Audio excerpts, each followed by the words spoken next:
तो स्टूडेंट्स, हमारा अगला टॉपिक है गोल्जी अपैरेटस। तो चलिए गोल्जी अपैरेटस के बारे में जानते हैं। गोल्जी अपैरेटस को हम गोल्जी कॉम्प्लेक्स या फिर गोल्जी बॉडी भी कहते हैं। तो सबसे पहले गोल्जी कॉम्प्लेक्स या फिर गोल्जी बॉडी को कैमिलियो गोल्जी नाम के एक साइंटिस्ट ने पहली बार ऑब्जर्व किया, और जब उन्होंने ऑब्जर्व किया उन्हें कुछ स्ट्रक्चर इस तरह का दिखा, जैसे कि आप अपने स्क्रीन पर देख सकते हैं।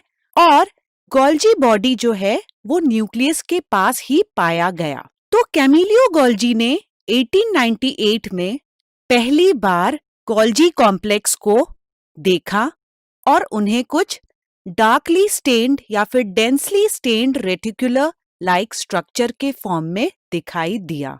स्टूडेंट्स, अगर हम गोल्जी कॉम्प्लेक्स के इनलार्ज्ड व्यू को देखें तो वो कुछ स्क्रीन में दिख रहे इमेज जैसा दिखेगा। तो चलिए इसके स्ट्रक्चर को जानते हैं। सबसे ऊपर वाले स्ट्रक्चर को सिस फेस कहते हैं, जो कि कॉन्वेक्स शेप को दर्शाता है। फिर आता है ट्रांसफेस, जो कि कॉनकेव शेप्ड का है और इसे मैच्योरिंग फेज भी कहते हैं। फिर आता है सिस्टर्ने, जो कि कुछ वेसल लाइक शेप का दिख रहा है और इसका लेंथ 0.5 से 1.0 माइक्रोन होता है। सो स्टूडेंट्स, अब तक हमने गोल्जी अपैरेटस के स्ट्रक्चर को अच्छे से समझ लिया है।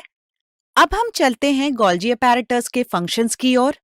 तो अभी आपके स्क्रीन पर एक इमेज दिख रही है जहां पे आपको एंडोप्लाज्मिक रेटिकुलम लेबल्ड मिल रहा है और साथ ही आपको गोल्जी अपैरेटस का भी स्ट्रक्चर नजर आ रहा है, जो कि ब्लू कलर से रिप्रेजेंट हो रहा है। तो स्टूडेंट्स, एंडोप्लाज्मिक रेटिकुलम का फंक्शन आप पहले भी पढ़ चुके हैं। एंडोप्लाज्मिक रेटिकुलम लिपिड्स और प्रोटीन का सिंथेसिस करते हैं और यही प्रोटीन्स और लिपिड्स वेसिकल के फॉर्म में अरेंज्ड होते हैं और ये गोल्जी अपैरेटस के सिस पार्ट पे जाके अटैच हो जाते हैं, जैसे कि आपको सेकंड इमेज में दिख रहा है। सिस फेज, जिसे हम सी फेज भी कहते हैं, इसे हम फॉर्मिंग फेज भी कह सकते हैं, जैसे कि मैंने आपको पहले भी बताया है। यहाँ पर ये जो वेसिकल कंटेनिंग प्रोटीन है मॉडिफाई होते हैं, पैकेज्ड होते हैं और इसी तरह से वो इस पूरे गोल्जी अपैरेटस से पास होते हुए ट्रांस फेज के थ्रू टारगेट साइट्स पर पहुंच पाते हैं। तो यहाँ पर ट्रांस फेज को हम टी फेज भी कह सकते हैं और इसे हम मैच्योरिंग फेज भी कहते हैं, जैसे कि मैंने आपको पहले भी बताया है।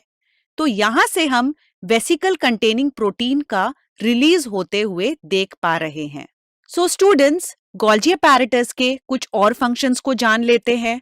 हमने प्लाज्मा मेम्ब्रेन के स्ट्रक्चर को बहुत ही डिटेल्स में पढ़ लिया है और हम ये भी जानते हैं कि प्लाज्मा मेम्ब्रेन के सरफेस पे हमें कुछ ग्लाइकोलिपिड्स और कुछ ग्लाइकोप्रोटीन्स पाए जाते हैं। बट क्या आपको पता है कि ये जो ग्लाइकोलिपिड्स और ग्लाइकोप्रोटीन्स है, ये कौन बनाने में मदद करता है? तो इसका आंसर है गोल्जी अपैरेटस।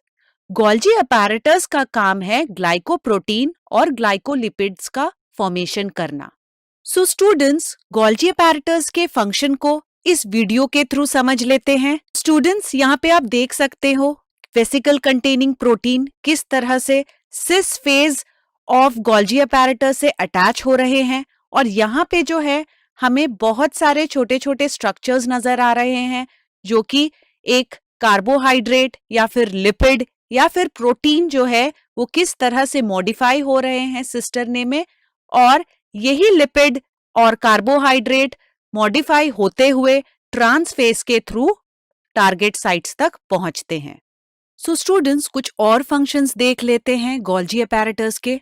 तो आपके सामने एक इमेज दिख रहा है जहां पे आप देख पा रहे हैं कि किस तरह से एंडोप्लाज्मिक रेटिकुलम से vesicle containing protein cis part of Golgi apparatus से अटैच हो रहे हैं और सिस्टरने में मॉडिफाई होते हुए गोल्जी अपैरेटस के ट्रांस फेज से रिलीज हो रहे हैं। गोल्जी अपैरेटस के फंक्शन है मॉडिफाई करना, पैकेज करना प्रोटीन्स और लिपिड्स का। साथ ही हम ये भी देख पाते हैं कि किस तरह से वेसिकल कंटेनिंग प्रोटीन्स और लिपिड्स ट्रांसपोर्ट हो पाते हैं टारगेट साइट्स पे और ये लाइसोसोम का भी फॉर्मेशन कर पाते हैं।